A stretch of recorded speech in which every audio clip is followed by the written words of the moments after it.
ntabwo kamera igomba kuzi kugaragaza uko utari, ugomba kuba uri uko uri netere gutyo ishusho imeze neza kugira ngo umuntu atazakwibeshyaho. Babihindura amabara agomba kwitaho gute, white balance. Hari impamvu dushobora gukoresha lens ngufi ya turi mu nama cyangwa se turi ahantu mu nzu turi gufata ama video. Hari impamvu tugomba gukoresha lens ndende turi mu nama nko muri stade cyangwa se turi gufatira korari kure, ukongera ukabona umuntu uri gutera umuririmbi ya kamera afata amashusho meza. Hari amashusho ubwoko bw'amashusho twita ngo full HD. No muri telefone zanyu zibirimo nubona ishusho ukabona ngo HD cyangwa full HD cyangwa SD cyangwa 4K. Ayo ma professional cameras rero aba yatangiye gufata amashusho meza ari ku rwego rwiza. Nayo turayigisha tukwereka uburyo bayakoresha, nujya mu kazi uburyo uzayakoresha, nujya kuri televiziyo kuyobora amashusho yo kuri televiziyo, gukuramo nk'amashusho ukabona gasete, iriya kasete ya kera niyo babikoresha tepu, ukabona byakugora gukuramo amashusho, ariko hari aho bikora directement nko muri live streaming. Rwose bikaba bifite ishusho ryiza bashyizeho n'amatara bikaguha ishusho, cyangwa uri nko kuzuba ku mukimana yiremeye yatwihereye ukabona biratanga ishusho ryiza, ariko biba bitara professional neza. Mu bihumbi 2012 ubwo hatangiraga ishuri rya IBTC Film and Design School ryigisha gufata amashusho, gufotora no gukora film, nta watekerezaga ko byagira ahangaha hose. Ubu abarisohotsemo bayoboye uruganda rw'amashusho aha mu Rwanda no muri East Africa. Ni abakozi b'amateleviziyo, ni ba rwiyemezamirimo, bafite n'ibindi byinshi bakora. Abangabo bose bigaga bicaye mu ishuri imbere ya mwarimu. Ubu noneho IBTC Film and Design School yabise ku rundi rwego, iri kwigisha benshi vuba kandi neza kurusha mbere. Impamvu nuko ubu bakoresha ikoranabuhanga ryo kwigishiriza kuri internet online. Murakaza neza ku rubuga rwa IBTC akanyerezo e-learning.com cyangwa se ukanayibona unyuze ku rubuga rusanzwe rwa IBTC Film School. Ibyiza by'iyi program nuko ihendutse kurushaho, ukigiraho uri hose ku isi kandi ukigira igihe cyose ushakiye. Kwiyandikisha nabwo unyura kuri IBTC akanyerezo e-learning. Duhamagare kuri 0788 54 302 na 07 28 54 302. Umwihariko w'aya masomo nuko noneho IBTC bari kwigisha ubukanishi bwa moto ku buryo ishwanyaguza ugashyira hariya ukongera ukayiteranya mu kanya nk'ako guhumbya, kandi byose biri online. Murakoze cyane. Nitwa Daniel Byiringiro, twifurije abantu umwaka mushya wa 2026. Ndaturuka muri IBTC Film and Design School. IBTC and Design School tubahaye ikaze mu izina rya Yesu. Murakoze cyane. Imana iguhe umugisha. Reka nongere nifurize abakunzi ba Life Radio umwaka mushya muhira 2026 nkuko twifurije, kandi nabo bose abakunzi ba Life Radio barayikwifurije. Amen. Murakoze cyane. Uyu munsi rero kubera amasomo IBTC tanga twakomeje kugenda tuyavuga mu ncamake, tukabifatanya cyane bikaba birebire, ariko rwose turifuza ko ubwo dutangiye umwaka tunagende akadomo ku kandi. Ubundi sinzi nimba twarabwiye ko muri IBTC buri mezi 3 dukora graduation. Ntabwo mwigeze mubitubwira. Iyo nawe za graduating ahubwo witegura. Ntabwo nzahita graduating kuko harere ndesomo nshaka kwega. Kugira uzabitwarire rimwe. Nzabitwarire rimwe. Ubwo rero twifuza gusobanura buri somo ryacu rya IBTC. Turisobanura mu buryo bumeze guti. Tukabwira byiwe abantu nka 60% ibintu babaje kwiga ni ibiki, bikora gute, bigamo ibiki, ubundi none babimaze kumenya izo skills cyangwa ubumenyi babuhuza gute n'isoko ry'umurimo n'amafaranga. Kuko mu by'ukuri hari umuntu ugize kuvuga ijambo nimba yavuze neza yabango ngo Yesu yatwohereje kuvuga ubutumwa, ngo ariko ngo nta matike yadusigiye. Undi arabata ariko we nubwo atadusigiye amatike yadusigiye umwuka wera. Ariko yashaka kuvuga ko amafaranga ngo tuyakeneye nayo mwisi. Umuntu ntiyasomye Bibiliya neza. ntiyasomye Bibiliya neza ntacyo Yesu yatugomwe kuko yaravuze ngo nimuguma muri njye amagambo yanjye akaguma muri mwe musabe icyo mushaka muzagihabwa. ubwo yari yafashe ku gace kamwe gisaba se so kujya muri IBTC noneho n'amafaranga ugahita umusaba akazi ukamusaba kamera nziza n'ibiki byose ukamusaba n'akazi agahita kaguha. nibyo rero twavugaga mbese gusobanurira abantu product cyangwa se serivisi IBTC dutanga, amasomo twigisha ku buryo umuntu aba yazi, ku buryo nanaza ajya avuga nje kwiga ikintu numvishe neza. uyu munsi rero turahera kuri kamera, gukamera video, umuvideographe. burya nujya mu studio muri televiziyo uzasanga nko muri televiziyo yanyanga naba camera operators yitwa live TV camera operators niba bari inyuma ya mashusho meza tubona. uzasanga muri filime bita aba DOP, aba director of photography. murabizi filime ya Yesu twaranayirebye ejo bundi. donc umuvideographe agomba kuba azi kamera. tugiye kuvuga kuri kamera rero, azi kamera rwose azi ubwoko bwiza bwa kamera. ko ngiye gukorera korari indirimbo nziza zizavuga ubutumwa ku isi hose, ndakoresha iyihe kamera? yego kandi uwo muhanzi noneho ikoranabuhanga ryaraje ku buryo ushobora gukorera ikintu hano muri Radio isi yose ikabiri kureba rwose, ikavuga umuntu wakoze biriya n'umuhanga, umuntu wafotoye ariya mashusho rwose n'umuswa. yego ku buryo bashobora no kandi bakabijajinga mu mwirukane vuba kuko ibintu aduha ntabwo byujuje iki standard ubuziranenge. kandi Imana ikunda ibintu byiza. erega Imana nikunda ibintu byiza, Imana ni nziza. burya rero umuntu mwiza akunda ibintu byiza, n'undi niyo natire. erega iyo tuvuze ibintu bibi burya tuvuze ibyaha. ibintu bibi binukira Imana. ubwo rero n'amashusho meza turayakeneye. aranze ngo yanda hari igihe abakunzi ba Life Radio bagira ngo ibyo ndi kuvuga ndekubeshya, ibaza umuntu aje kugufata video mu bukwe bwawe wajya kureba ugasanga yabaye mbi, ntigaragara, icyaha, ntiyumvikana, ibyo bavuga ntubyumva. ujya kumurega iriya marereba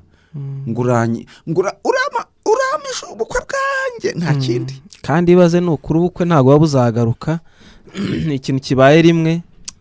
noneho rero urabona twadukanye indi nkuru, ndabona ngiye kubaza ngo ubwo byagenda gute.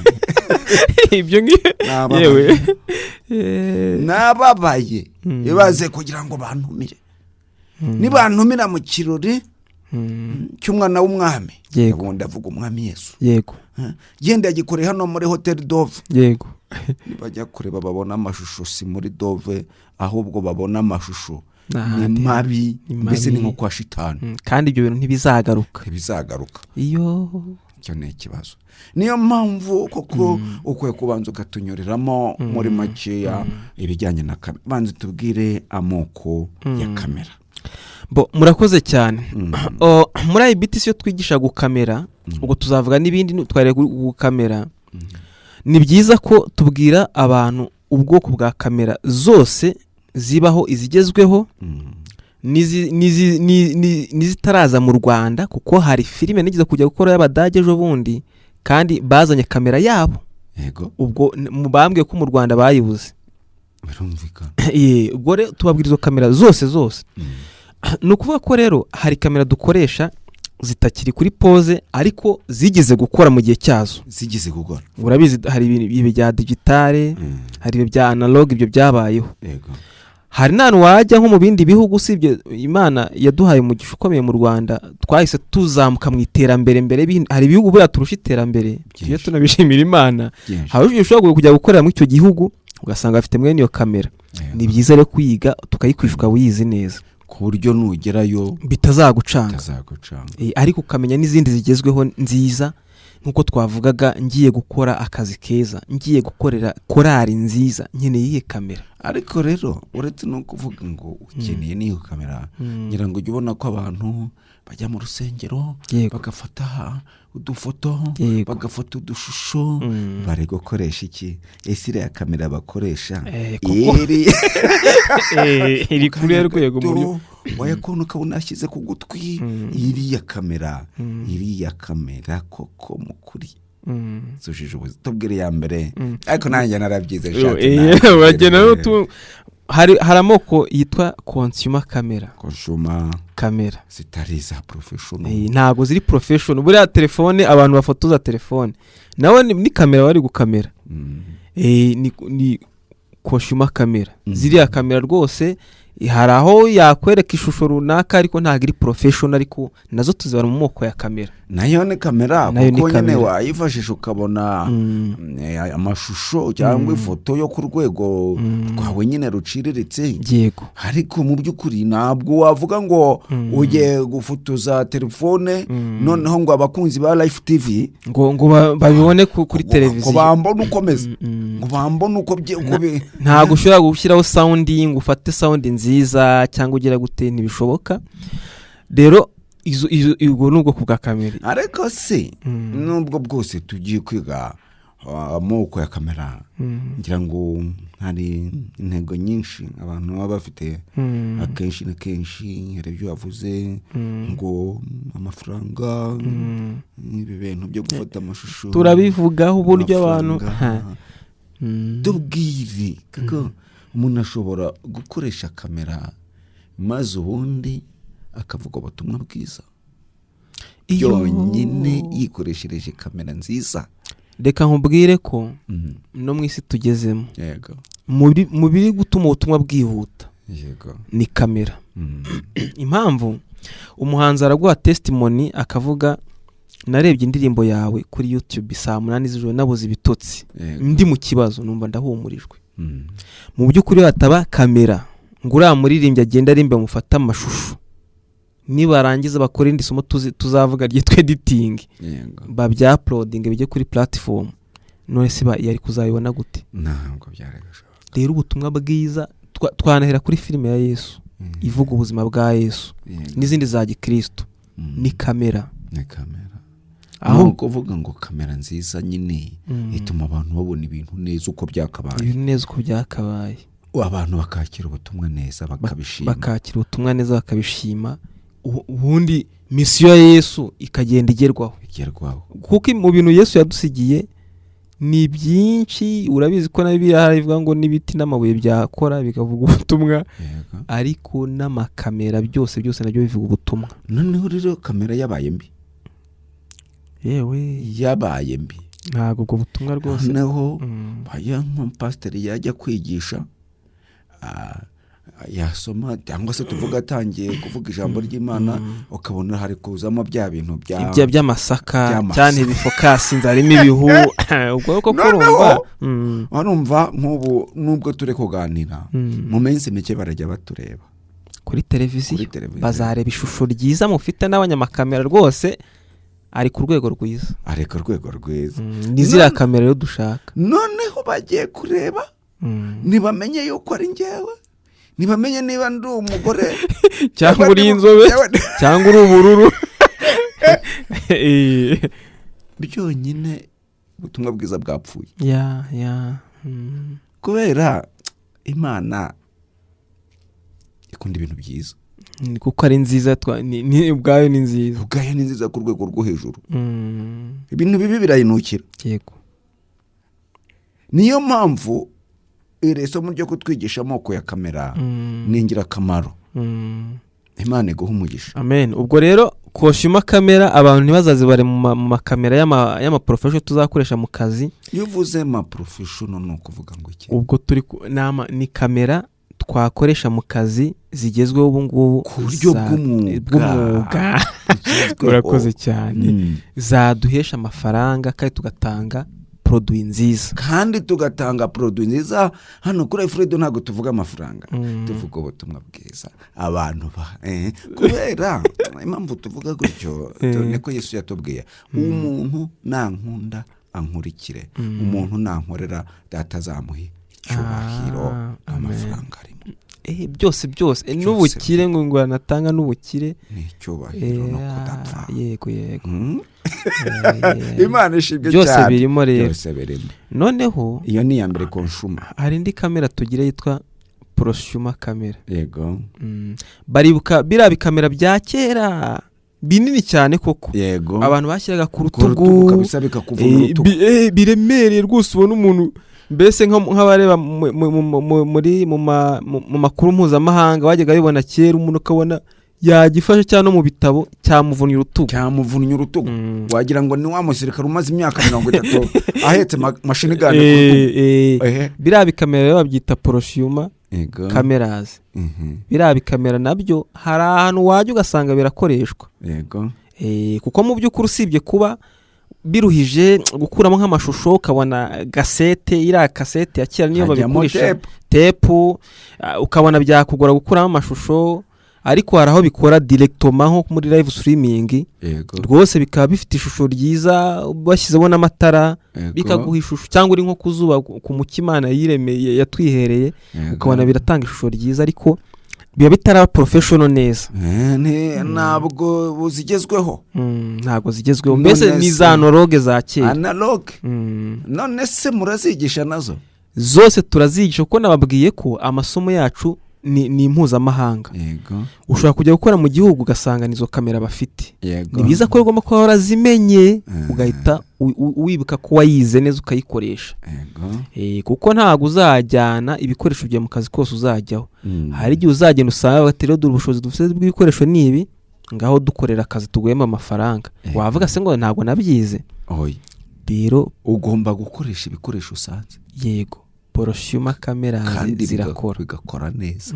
Bigakora neza cyane. Ibwo rezo kamera nazo bazazimenye tuzazibigisha nibaza, ariko nibajya no kuri tele bazamenye ko izo kamera zibaho. Yego. Hakaba n'ubwoko bwa gatatu bwitwa subwo wanyibukije ko nayenze professional cameras. Ama professional cameras rero urumva ko twatangiye kujya tuzamuka tujya noneho muri digital ya nyayo kubigezweho. Yego. Professional cameras uzasanga ya makamera bitanga ama black magic. Ya makamera ajyamo memory card, ya makamera bacomekaho sound amajwi ukumva ijwi ryiza. Yego. Ya makamera afata amashusho meza. Hari amashusho y'ubwoko bw'amashusho twita ngo full HD. No muri telefone zanyu birimo nubona ishusho kabana ngo HD cyangwa full HD cyangwa SD cyangwa 4K. Ayo ma professional cameras rero abatangiye gufata amashusho meza ari ku rwego rwiza. Yego. Nayo turayigisha tukwereka uburyo bayakoresha, nujya mu kazi uburyo uzayakoresha, nujya kuri televiziyo kuyobora amashusho yo kuri televiziyo, nujya mu kibuga cy'umupira kuri stade kuyobora amashusho yaho uzayakoresha. Professional cameras. Yego. Hakaba rero nende yitwa ngo DSLR. DSLR ariko kuri professional cameras nkibivuga. Hari ibindi bintu bita amaso ya kamera. Amaso ya kamera. Urayazi? Amaso ya kamera ni lens. Ni lens.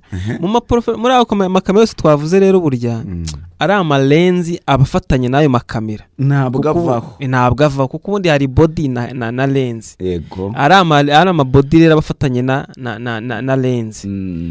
No tujye muri DSLR. Digital single lens reflector. Nukuvuga ngo DSLR na amakamera muzabona abantu bari gufotoza muri iyi minsi ukabona ahinduranyije lens ari amaso yakamenya afite lens kinini agikuyeho ashyizemo kandi gatoya ari ahantu wenda muri parike ashyize ikindi kireba kure buri intare ntago wayifotora yegere yagucamuka burya abayibere ahantu kure agashyiro cya kijisho cyakane. None se yashyizeho arayikurura akayibona neza. Ako kanya tayizuminga akayibona nkayegereye neza. Noneho yanayifotora nyine ikagaragara neza rwose. Niyo mpamvu muri stade uhitubona bafata umukinnyi neza bakamukamera neza. N'umupira ukabona ikirenge ukakibona. Nuko yaba yakoresheje lens. Izo DSLR rero ni kamera zihindurwa ama lens. Yego. Ama lens ari ubwoko bwinshi. Ni kamera kandi zigezweho ushobora kugendana mu kazi, ushobora kugendana ahantu hose, zitagusaba gushyiraho ibigozi binini, zitagusaba izo kamera zigezweho ziri gukora akazi neza cyane kandi zitanga amafaranga. None se zijyamo memory? Aha, zo zigezemo memory card rero, ntabwo zijyamo tape cyangwa se cassette. Zijyamo memory card, zijyamo imigozi ya sound. Ushobora kuba umuntu yambaye turiya sound, turiya mikrofone two kuri karuvati umuntu yambara, ubishyiramo rwose ukabona abantu bariganira hirya, kandi ijwi ukazabona rimeze neza nk'iri ryacu ryo kuri radiyo. Ama DSLR rero iyo bavuze mini jack ni urabona nk'akayekuteri. Yego. Akayekuteri kari agatwe ka ekuteri kinjira muri telefone cyangwa muri radiyo, niko bita mini jack. Noneho baragenda bakagashyira muri kamera. Muri kamera ukumva amajwi, ukambara ekuteri ukumva ukuntu amajwi asohoka neza y'abantu uri gukamera, nimba ari ikiganiro cya televiziyo cyangwa se nimba ari ubukuri gufata cyangwa nimba ari inama, ukumva ukuntu ijwi risohoka neza. Noneho ukuri kubyumva niko na kamera ibiri kodinga ibyakira neza. Niyo rero DSLR. Noneho n'ikindi bita HDV rero ni high definition video. HDV ubwo tuvuga ya quality cyangwa se bwa bwoko bwiza bw'ishusho. Ishusho igaragara neza. Igaragara neza nk'iyo kuri Live TV. Ishusho igaragara neza nk'iyo za korari nziza tubona rwose zifite amashusho meza. Ni HDV, ni high definition video.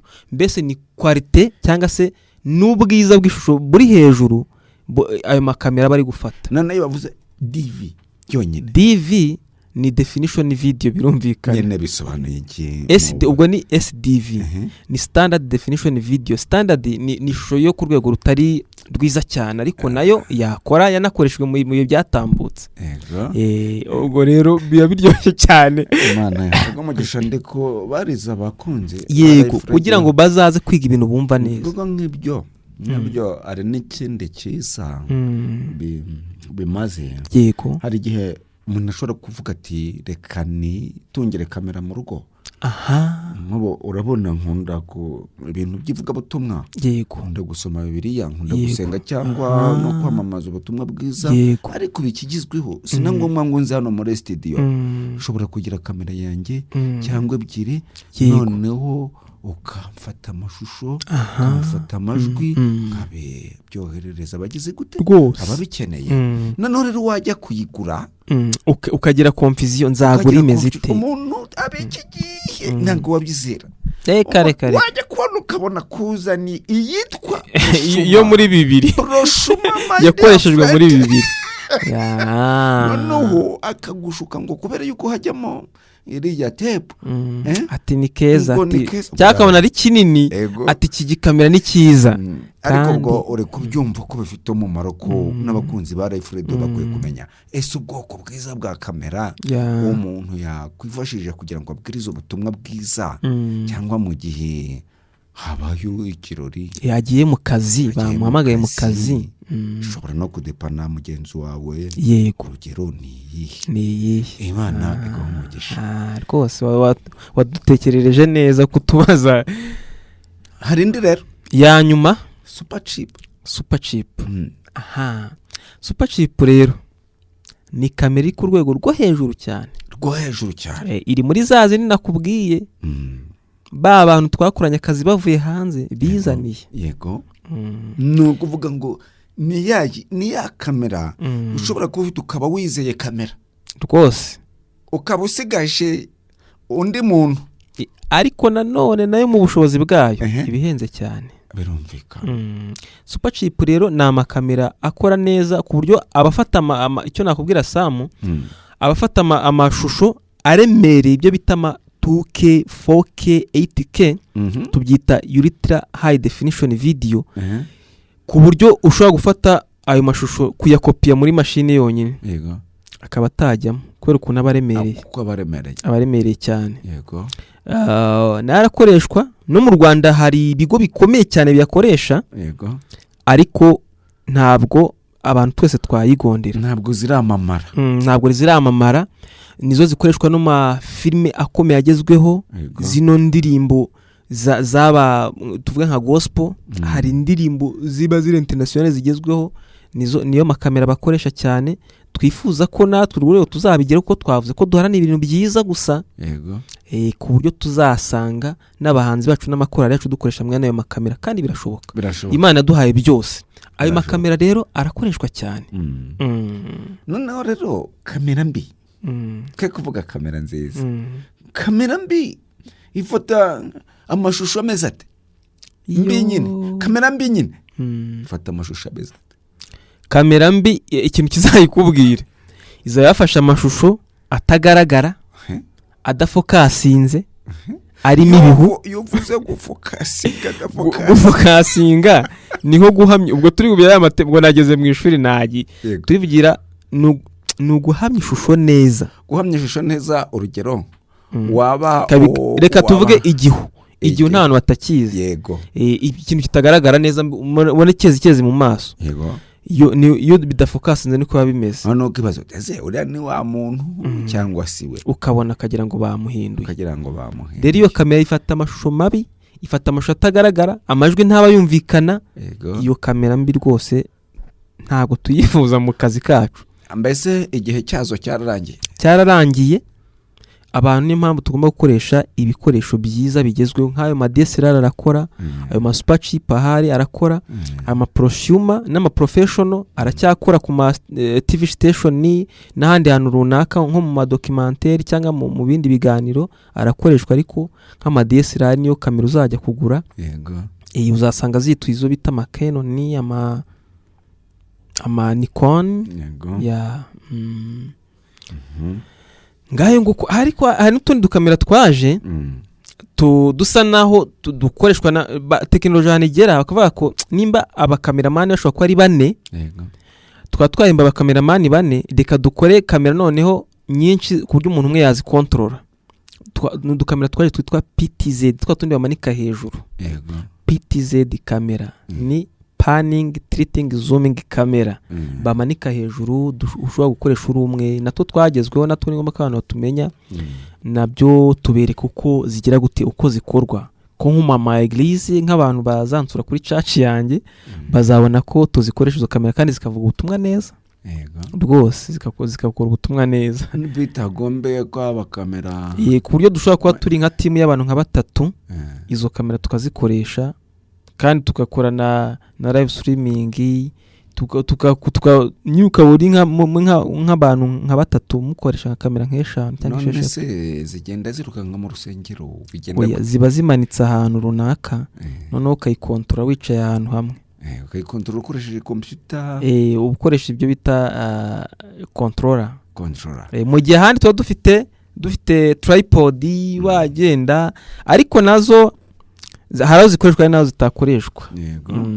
Imana ishimwe cyane kandi Imana iguha umugisha. Urumva rero tugerageje kuvuga kamera muri make. Ariko nubwo tuzivuza amoko yazo, sinzi nimba umwanya utatubana muke. Dukeneye kuvuga nko mu minota nk'itatu ubundi bigamo ibiki. Iyindi minota nk'itatu ubundi amafaranga aboneka ati nize gukamera nabimaze iki. Yego. Rwose nzabihuza gute n'ubumenyi n'ikintu nshaka cyanyungura mu mibere mu iterambere ryanjye mu bifatika. Ibyo nize nzabibyaza umusaruro gute. Yego. Ko tukiri mu isi tugikeneye kurya no kubaho. Yego. Batabwireho twumva. Gukamera rero iyo tuvuga ngo kwiga gukamera ni grammaire. Abantu bize grammaire y'Igifaransa mwe mwabaye abarezi urabizi. Abantu bize grammaire y'Icyongereza gukamera nabyo ni grammaire. Hari amategeko ari ku rwego mpuzamahanga twese duhuza y'aba videography cyangwa y'aba cameraman bagomba kugenderaho. Ibyo twavuga byo gufokasinga, hari impamvu ugomba kufokasinga ishusho igaragara neza. Hari ibyo bita ama white balance. Reka tubivugeho gatoya. Reba Samu, sinzi kureba ngo umuntu arirabura cyangwa se ni imibiri yombi. Wenda Samu ni imibiri yombi cyangwa se ni inzobe cyangwa se ni igikara. Ntabwo kamera igomba kuzi kugaragaza uko utari. Ugomba kuba uko uri netere gutyo ishusho imeze neza kugira ngo umuntu atazakwibeshyaho. Babihindura amabara agomba kwitaho gute, white balance. Hari impamvu dushobora gukoresha lens ngufi ya turi mu nama cyangwa se turi ahantu mu nzu turi gufata ama video. Hari impamvu tugomba gukoresha lens ndende turi mu nama nko muri stade cyangwa se turi gufatira korari kure, ukongera ukabona umuntu uri gutera umuririmbyi bamugaragaje wenyine. Hari impamvu y'ibyo bintu, ibyo bita amashoti.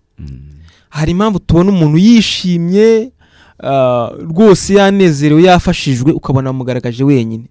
Ibyo ni amategeko n'amabwiriza. Ku bantu mureba indirimbo wenda zicanga kuri televiziyo, muzabibona ko biba bifite ubuhanga bubiri inyuma. Rero ni ngombwa ko abantu twiga gukamera kinyamwuga neza, kuko dushaka gukora ivugabutumwa, kandi n'ubikoze umurimo mwiza umugisha ukuzaho. Ukoze ivugabutumwa ryiza abantu bakunda Yesu. Rero ibyo bintu burya birigwa. Ibintu byacu biri mu bice bitatu: ni siyanse, ni bizinesi, na creativity. Burya ibintu byabayeho, ariko tugomba kubizanira udushya, innovation no gukerera udushya. Ariko biranigwa, ni siyanse, ugomba kugira ubumenyi bwabyo, ugomba kubyiga, ukamenya ko birimo n'amafaranga. Ntabwo wazasenga ngo umwuka warabikwigisha. Yego, ntibyashoboka. Sinzi niba mwanyemerera nkavuga ku gice cyo ku isoko, kubyiga ukabihuza n'akazi. Bivuga mu segonda rimwe, kuko n'ubundi tuzabigarukaho. Yego, gukamera, iyo wize gukamera, umuntu aba ashobora gukora iki? Aba ashobora kuba umuntu uyobora amashusho, cyangwa se ukoresha kamera muri televiziyo, ufata muri televiziyo live. Aba ashobora kuba ari umuntu ushobora gukora mu rusengero, afata amashusho muri live streaming, y'amashusho kuri YouTube. Aba ashobora kuba ari umuntu ushobora gukora filime, tuvuge filime ya Yesu, abantu bayikamye, bafashe kamera yayo barakamera. Nawe ari ku rwego rwo kuba yakora filime, akayikamera, agafata amashusho yayo. Aba ari ku rwego rw'umuntu ushobora gufata amashusho ya korari, cyangwa se y'umuhanzi ku giti cye runaka, agafata ayo mavideo neza nk'umuhanga. Kandi ashobora kuba ari umuntu ushobora gufata amavideo yo ku kibuga nk'umupira, agafata abantu bareba umupira barabizi, live sport, harya niko yitwa, live sport, mu match iriya mipira tuba tureba, hari abantu abakameramani babi inyuma bikora neza. Kandi abashobora kuba yakora yafata amavideo mu nama, mu birori runaka, nko mu bukwe, muri anniversaire, yafata amavideo yaho, yafata amavideo yamamaza, ibyo bita kamasho advert. Yego, rero ni ibintu bigezweho, kandi ntago agomba kwikorera mu Rwanda gusa, ahubwo yambukiranya imipaka. Ubwo bumenyi ahantu hose ku isi, iyo wize gukamera iwacu muri IBTC, ibintu twigisha ni bimwe, ni bimwe n'umuntu ubyigira muri Amerika, niwe n'umuntu ubyigira muri Afurika y'Epfo, byose biba biri ku rwego rumwe, kuko twigisha siyanse imwe. Murakoze cyane. Nimwe mukoze. Imana igumugisha. Ndumva iki kiganiro kigeze aho giteye amatsiko cyane. Wihangane hinire hano ngo ararekwa ntashira. Yego, utahuza dusobanurira itandukaniro riri hagati ya video na film. Video na film, we kubisobanura none kugira ngo abantu bazabyumve, ngira ngo umuntu waduteze amatwi yumvise itandukaniro rya za kamera, amoko yazo. Ese ari n'igihe umuntu aba afite nk'umwana hanze, hano akakubwira ati se, ukamubwira ati se wanyoherereje kamera yo gukoresha, akakubaza ati se nkoherereze iyi, ukamubwira uti nyoherereza iriya yitwa Proshuma, ugasanga kandi zavuye sizakujyana mu kazi. Ariko mutarandekura, ubu hari igihe abantu bashobora kuba babyumvisha bakagira amatsiko yo kuzaza kwiga. Nicyo nanjye nari ngiye kukubwira, kugira ngo urangire abantu aho tubarizwa, nicyo bisaba. Murakoze cyane. IBTC dukorera mu mujyi kwa Rubangura, muri etaje ya 4 mu muryango wa 406. Ku bantu bari i Kigali mutugeraho, ariko bitanashotse ko mutugeraho, muraduhamagara kuri 0784 16 58 47. Ariko burya n'amasomo yacu ushobora kugiye kuri telefone, cyangwa ukayigira kuri computer, uri ahantu wibereye, uri hanze y'igihugu, uri mu ntara ya kure, kuko twigisha mu buryo busanzwe amasaha 2 ku munsi. Kuwa mbere kuza kuwa gatanu ushobora kuza kwiga gukamera, ukiga guhera saa 2 kugeza saa 4, cyangwa se ugahitamo guhera saa 4 kugeza saa 6, cyangwa se ugahitamo saa 8 saa 10, cyangwa saa 10 saa 12, cyangwa saa 12 saa 2, bitewe n'akazi umuntu afite n'ukuntu yabonetse. Ibyo bintu ahitamo umwanya we. hakaza n'umwanya wa weekend guhera saa 2 kugera saa 8 yiga umunsi wose, yiga gukamera. Wabyigira kuri telefone yawe, wabyigira kuri mudasobwa uciye kuri platform, kuko ayo masomo twayakoze mu buryo bw'ikinyarwanda cyumvikana neza tuyashyira online, ibyo bita online. Wabye guciye kuri y3ibtc/e-learning.com. ariko abantu bakeneye ibisobanuro birambuye, kwiga gukamera, kwiga kuba mu videographe, kwiga gufata amashusho, nabyigira he, nabibona gute?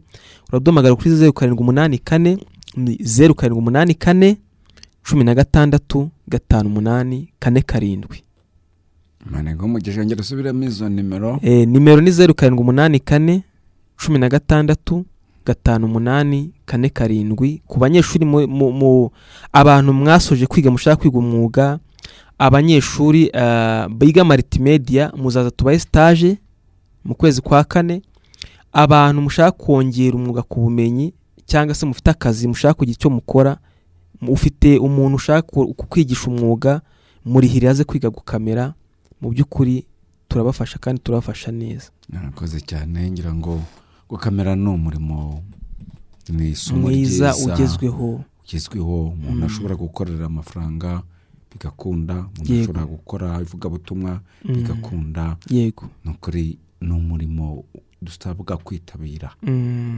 Hari igihe umuntu ashobora kuba ati wahita nza kwiyandikisha, reka mbabwire ko dufite na promotion izarangira mu kwezi kwa mbere kose, ubwo twagabanje 30% ku mafaranga dusanzwe twishyura isomo. Abantu rero bashaka kwiga batwumva, ni mutebuke mu kwa mbere kuzabacike. Yego, none Simon anyuze kuri rwa rubuga rwa Life Radio hajya bigenda gute? Nabyo reka tubivugeho. Murakoze cyane. Kuri Life Radio ni nkuko twavuga, Life Radio yakwishyuriye 50% y'isomo byo kwiga gukamera, no we wizane 50% yandi. Ariko ujye kugiga mu buryo bwa online, uraca kuri y3ibtc/e-learning.com. nuba kwaza ahantu wabyumvishe uzakana kari kuri Life Radio, nibo bazakwishyura 50% nawe wishyirira yandi, ariko ubyiga mu buryo bwa online. Murakoze cyane rero, wihangane dusoreza no kuko murakoze cyane. Nizeye ko no kuwa mbere yego rwose tuzagaruka, tuzahora tuza cyane, kandi nizeye ko abakunzi ba Life Radio namwe mwaricyo yego mwakiriye.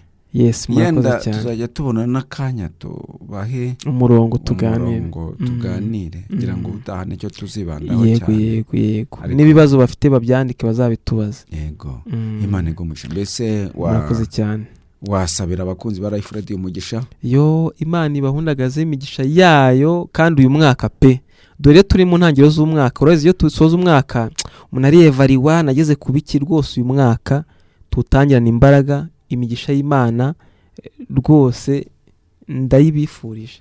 Imana ibamugisha namwe IBTC, tubasabiye umugisha w'Imana no kwaguka. Yego, kandi gako Imana ibaho umugisha. Turabyakire cyane, murakoze cyane. Ariko akaga kabaho rwose. Ubwo uzi wa muhungu wanyiciye amafoto uko ambwiye, ngo rekamo amafaranga ngo twongere dukodesha imyenda y'abageni, ngo nawe yongera dufotore nkaho birimo kuba. Hanyuma se ubwo gitifu muramuhamagara nawe muri iyo kinamicora? Suko kandi ubundi nakubwiye ntibishinge IBTC rwose nibo bahanga mu gufotora ibirori. Sinzi niba uri kumva karite byikorewe n'abarimu babyigisha. IBTC, uyu ni wa mwarimu usobanutse ku mashusho, bigashimangirwa n'abo yareze bahagaze neza ku isoko ry'umurimo. IBTC byayiteye ishema, iti byiza bikeneye akanyuzo, ituzanira IBTC production. Ariko tekereza umutoza wo guhamiriza yigiriye mu mudiho, aho ntabwo ashakisha. Ushaka filime documentaire ikoze kinyamwuga, urifuza ubutumwa bwamamaza ibikorwa byawe bikaba kimenya bose, egera IBTC production. Kimwe nawe ufite ibirori wifuza ko bitazibagirana, cyangwa uri umuhanzi ukeneye clip y'indirimbo, nibavuga IBTC production uzumva ifoto ikeye ya yindi yivugira iwabo wa graphic design na web design. Ibi byose kandi bigakorwa bitakugoye mu giciro, mu kanya nk'ako guhumbya. IBTC production ni Kigali kwa Rubangura muri etage ya 4 mu muryango wa 406. Wanahamagara kuri 07 888558094. ese we ba basore bawe babona akazi bakirangiza umwe mukuru atukanshakira amafaranga ngacuruza ingaya murumuna we ati nge nyihera make nge muri IBTC kwiga film making ubwo byabaye nyagucuruza amafaranga murumuna we wiyigiye umwuga ubu no mukire ni utunze imiryango ngo uzashobora hanze IBTC Film School ni kwa Rubangura muri etaje ya 4 mu muryango 406. Wanahamagara 0788554302 bitise ukajya ku rubuga wa#ibtcfilmschool.com.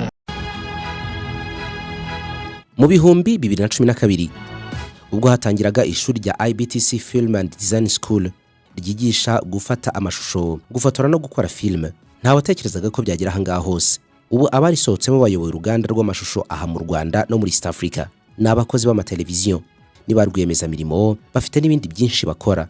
Abangabo bose bigaga bicaye mu ishuri imbere ya mwarimu. Ubu noneho IBTC Film and Design School yabise ku rundi rwego, iri kwigisha benshi vuba kandi neza kurusha mbere. Impamvu nuko ubakoresha ikoranabuhanga ryo kwigishiriza kuri internet online. Murakaza neza ku rubuga rwa IBTC e-learning.com cyangwa se ukanayibona unyuze ku rubuga rusanzwe rwa IBTC Film School. Ibyiza by'iyi program nuko ihendutse kurushaho, ukigira aho uri hose ku isi kandi ukigira igihe cyose ushakiye. Kwiyandikisha nabwo unyura kuri IBTC e-learning. Duhamagare kuri 0788 54 302 na 0728 54 Umwihariko w'aya masomo nuko noneho IBTC bari kwigisha ubukanishi bwa moto ku buryo ishwanyaguza ugashyira hariya ukongera ukayiteranya mu kanya nk'ako guhumbya, kandi byose biri online.